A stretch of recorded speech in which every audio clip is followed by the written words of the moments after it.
Hi friends, welcome to my channel. ఈరోజు నేను మీకోసం వంకాయ పులుసు అనేది చేసి చూపిస్తానండి. అలాగే మీరు నా వీడియోని ఫుల్గా చూడండి. వీడియో నచ్చితే లైక్ చేయండి, షేర్ చేయండి, అలాగే సబ్స్క్రైబ్ కూడా చేసుకోండి. సో చూసారు కదా, ఇప్పుడు నేను వంకాయలన్నింటినీ ఈ విధంగా వాష్ చేసుకున్నానండి. వాష్ చేసుకుని ఒక పక్కన పెట్టేసిన తర్వాత నేను ఆనియన్స్ అనేవి తీసుకున్నాను.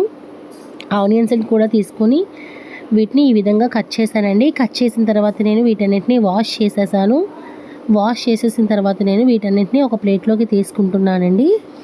ఇలా ప్లేట్లోకి తీసుకున్న తర్వాత వీటిని నేను మిక్సీ చేస్తున్నాను.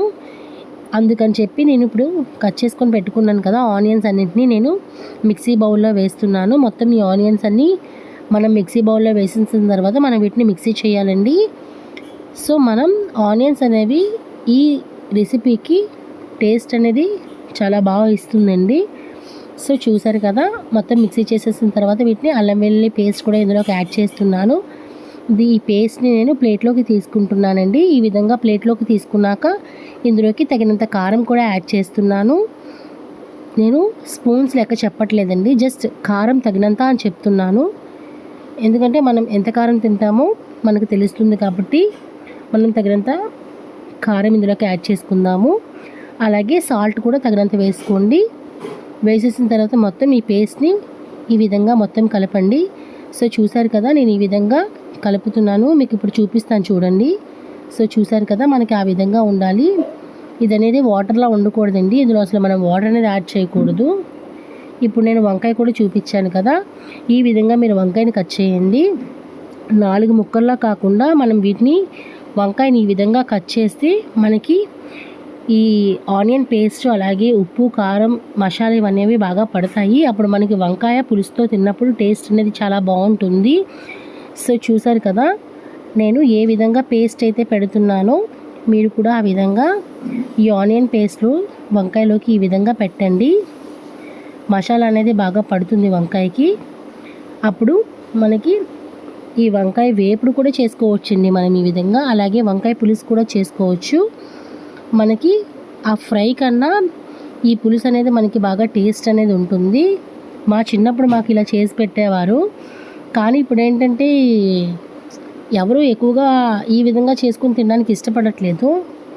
ఎందుకంటే మనకి ఇప్పుడు బయట ఫుడ్ అనేది ఎక్కువైపోయింది కాబట్టి ఇంట్లో ఫుడ్ తినేవాళ్ళు చాలా తక్కువ మంది అయిపోయారు. సో చూసారు కదా, ఈ విధంగా మొత్తం వంకాయలన్నిటికీ నేను మసాలా అనేది పెడుతున్నాను. సో చూసారు కదా, వంకాయ అంటే ఇష్టమైన వాళ్ళు చాలామంది ఉంటారండి మనకి ఆంధ్రాలో. ఎందుకంటే మనకి బాగా ఫేమస్ అనమాట ఇది వంకాయ. సో చూసారు కదా, నేను ఈ విధంగా మొత్తం పేస్ట్ అంతా పెట్టేసి వంకాయలన్నింటినీ ఒక పక్కన పెడుతున్నాను. సో ఈ విధంగా మీరు కూడా పెట్టండి. అలాగే మీరు వంకాయ అంటే ఎవరికి ఇష్టమో నాకు కామెంట్ కూడా చెయ్యండి. నాకైతే వంకాయ అయితే చాలా ఇష్టం అండి. ఈ కర్రీ కూడా చాలా ఇష్టం. పులుసు అనేది చాలామంది రేర్గా చేసుకుంటారు. సో చూస్తారు కదా, నేను ఇప్పుడు స్టవ్ ఆన్ చేసి కడాయి వేసానండి. కడాయిలో కొంచెం ఆయిల్ అనేది యాడ్ చేశాను. ఇప్పుడు నేను వంకాయలన్నింటినీ అందులోకి వేస్తున్నాను. కొంచెం ఆనియన్ పేస్ట్ అనేది ఉండిపోయిందండి, అది కూడా మనం అందులోకి వేసేసుకోవాలి. సో చూసారు కదా, ఈ విధంగా మొత్తం వేసేసిన తర్వాత వీటిని మూత పెట్టేయండి. మూత పెట్టేసిన తర్వాత ఒక 5 నిమిషాల తర్వాత ఒకసారి ఈ విధంగా కలపండి. సో చూసారు కదా, మనకి పొగ అనేది ఎలా వస్తుందో, వంకాయ అనేది కొంచెం బాయిల్ అవుతూ ఉంటుంది. సో చూసారు కదా, వంకాయ కలర్ అనేది మారింది మనకి. ఈ విధంగా మూత పెట్టేసి ఒక 5 నుంచి 10 నిమిషాల వరకు ఉంచిన తర్వాత మనం మూత తీసుకుంటే ఈ విధంగా ఉంటుంది. తర్వాత కూడా మనం దీన్ని బాగా ఫ్రై చేయాలి. మనకి కలర్ ఈ విధంగా రావాలండి వంకాయ. అప్పుడు మనకి వంకాయ అనేది బాగా బాయిల్ అయినట్టు. ఇదే మనం బాగా డీప్ ఫ్రైలో చేస్తే వంకాయ ఫ్రై అయిపోతుంది. బట్ మనం వంకాయ పులుసు కదా చేసుకుంటున్నాము. సో చింతపండు కూడా నానబెట్టుకోండి. ఆ పుల్లని నేను మొత్తం ఇందులోకి వేస్తున్నాను. మీరు పుల్ల అనేది కొంచెం వేసుకోండి, ఎందుకంటే వాటర్ అనేది ఎక్కువగా ఉంటే మనకి వంకాయ అనేది మనం ఫ్రై చేసినప్పుడు కొంచెం బాయిల్ అవుతుంది కదా. అలాగే మనం వాటర్ అనేది కొంచెం యాడ్ చేసుకుంటే, అదే చింతపండు పుల్ల అనేది యాడ్ చేసుకుంటే మనకు వంకాయ అనేది ఇంకా బాగా బాయిల్ అవుతుంది. మనకి ఇది కొంచెం చిక్కగా అవుతుంది కదా, అప్పుడు మనం స్టవ్ ఆఫ్ చేసుకోవచ్చు. సో చూసారు కదా, ఈ విధంగా మనకి బాగా బాయిల్ అవ్వాలండి. మనకి ఇలా బాయిల్ అయిన తర్వాత మనం చూసారు కదా, మనకి వంకాయ కూడా బాగా ఉడుకుతుంది. సో కొంచెం చిక్కబడుతుందండి ఇది. ఇది ఇంకా బాగా చిక్కగా అయ్యే వరకు మనం వెయిట్ చేద్దాము.